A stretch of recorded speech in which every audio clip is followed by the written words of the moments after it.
بسم اللہ الرحمن الرحیم۔ شروع اللہ کے نام سے جو بڑا مہربان نہایت رحم والا ہے۔ سرد جوت کون تھا؟ سورج بنسی قلعے کے اندر کا منظر تھا۔ بہت سی جوان بچیاں نزا سے ہاتھوں پر مہندی لگوا رہی تھیں۔ صبح عید الفطر تھی۔ نزا سب کے ہاتھوں پر صرف گلاب کا پھول بنا رہا تھا کہ یگل اندر آیا۔ ایک بچی ضد کر رہی تھی، نو نو نزا بھیا بیلا کا پھول بنائیں، وہ آپ بہت پیارا بناتے ہیں، مجھے بھول گیا ہے بنانا۔ روز ٹھیک ہے اور روس کا قومی پھول ہے۔ یگل ہنس پڑا۔ نزا بھیا روس سے ہمارا کیا واسطہ، بیلا کے پھول سے تو ناتا ہے، روز بنوانا ہے تو بنا دیتا ہوں ورنہ جاؤ۔ نزا نے دو ٹوک کہا، جس روز کی اتنی دھاک ہے آنے دو اسے، ایک بار ہم اس کی گلقند بنا کر کھا جائیں گے۔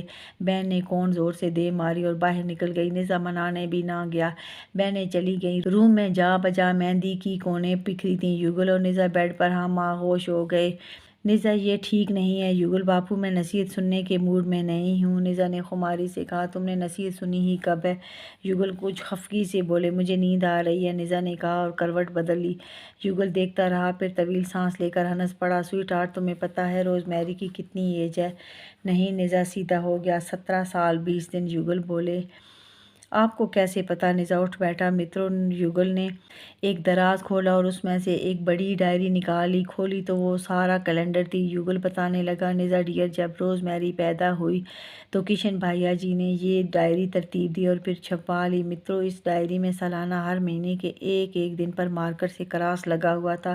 کشن روز ایک دن گزرتا تو اس ڈیٹ پر کانٹا لگا دیتا۔ یگل بتانے لگا، میری 16 سال کی ہوئی تو BA کر گئی اور CIA میں بھرتی ہو گئی اور اپنا اپارٹمنٹ اپنی گورننس کے نام کر کے اس کی شادی کر دی، لیکن بھائی جی اس کی 18 سال تک کفالت کرنے کے پابند ہیں۔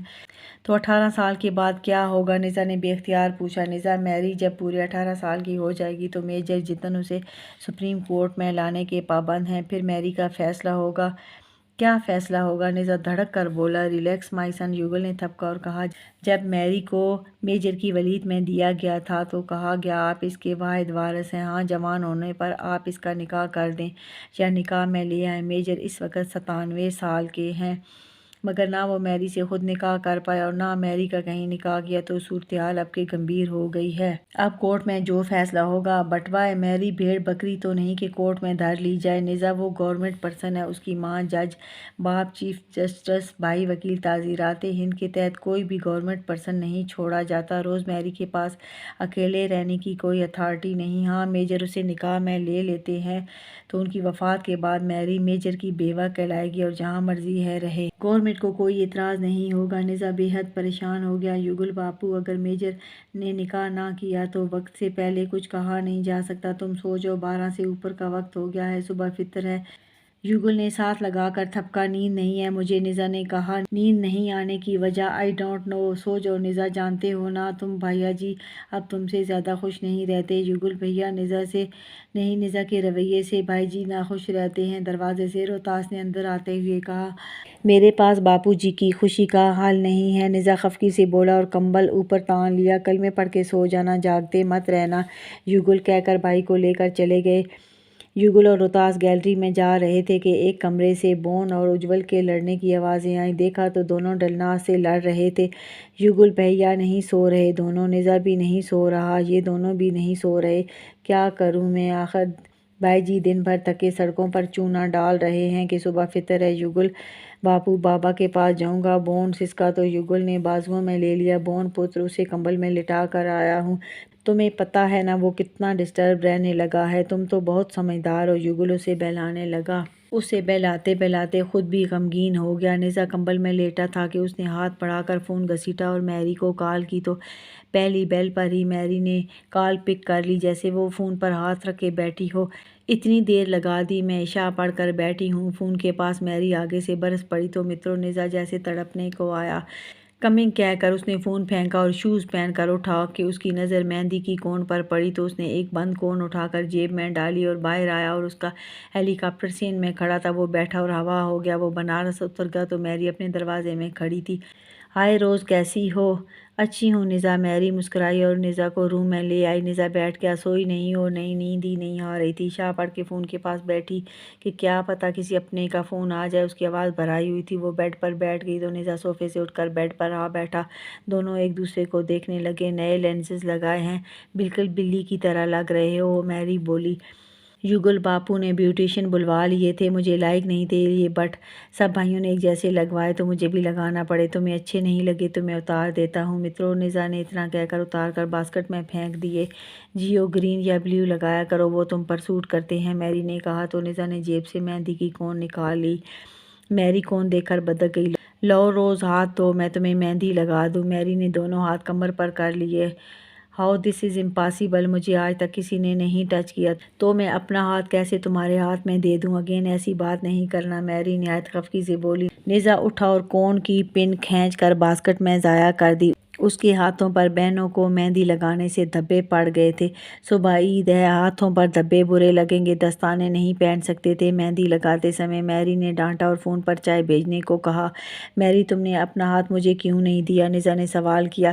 دیکھو نزا، تمہارا اور میرا ناتا کوئی نہیں ہے، تم میرے لیے غیر محرم ہو لیکن اجنبی نہیں ہو، سو میں تم سے پردہ نہیں کرتی، تم مجھے چھو نہیں سکتے کہ تمہارا اور میرا کوئی ناتا نہیں ہے، اور اگر میں تم سے کوئی ناتا بنائے بغیر تمہیں چھو لوں تو؟ نزا تھوڑا اس کے قریب ہو کر اس کی نگاہوں میں نگاہیں ڈال کر بولا تو میری پیچھے ہٹی نہیں اور نہ نگاہ ہٹائی۔ امپاسبل، وہ پورے کانفیڈنس سے بولی۔ اگر میں پاسبل کر لوں تو؟ نزا بولا۔ میری اسے دیکھتی رہی، پھر سر کو بیڈ کی ٹیک سے لگا دیا۔ کل عید کہاں کرو گے؟ قلعے میں۔ تم نے میری بات کا جواب نہیں دیا، نزا نے پھر پوچھا۔ میری نے ہاتھ اس کے سامنے کر دیا۔ نزا، میں تقدیر پہ بلیو نہیں کرتی، میری ول پاور ہی میری تقدیر ہے۔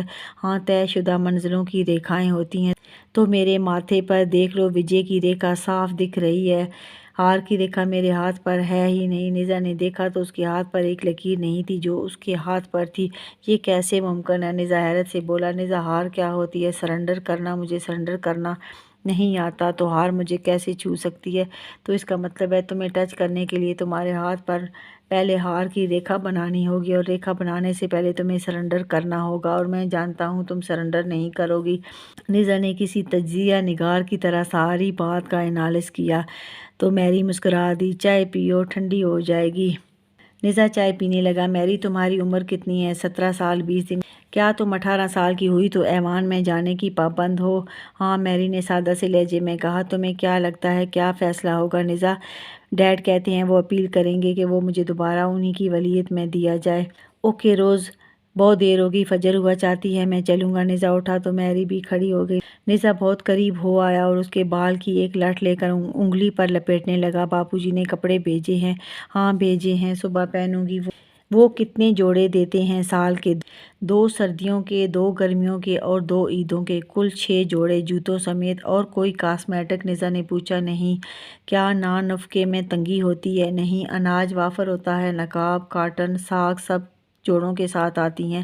نقد پیسے سالانہ بڑھتے ہیں مترو۔ نزا نے انگلی پر لٹ لپیٹ کر دوسرے ہاتھ سے انگلی کو دبایا اور لٹ کھول دی تو اس کے ہاتھ کی گرمی سے لٹ کنڈل بن گئی۔ نزا نے کنڈل سے کھیل لیا۔ روز میری، مجھے قسم ہے خدا کی ذات کی، میں نے زحا پہ تمہارے ہاتھ پہ گلاب نہ بنایا تو مجھے کھرا رتن نہ کہنا۔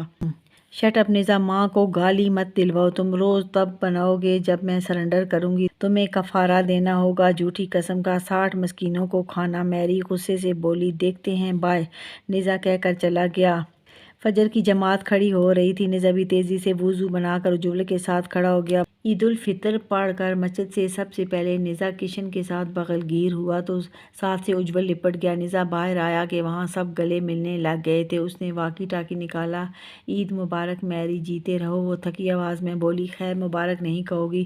خیر مبارک، خوش رہو۔ نزا کال ڈراپ ہو گئی۔ نزا کو لگا میری رو رہی تھی مترو۔ وہ کسی کی پرواہ کیے بغیر طیارے میں بیٹھا اور بنارس آ کر دم لیا تو میری نے لباس پہنے تھی، اس کے گال پر کنڈل بل مارے تھا۔ نزا نے بے اختیار اس کا طواف کیا اور 1000 روپے اسے عیدی دی۔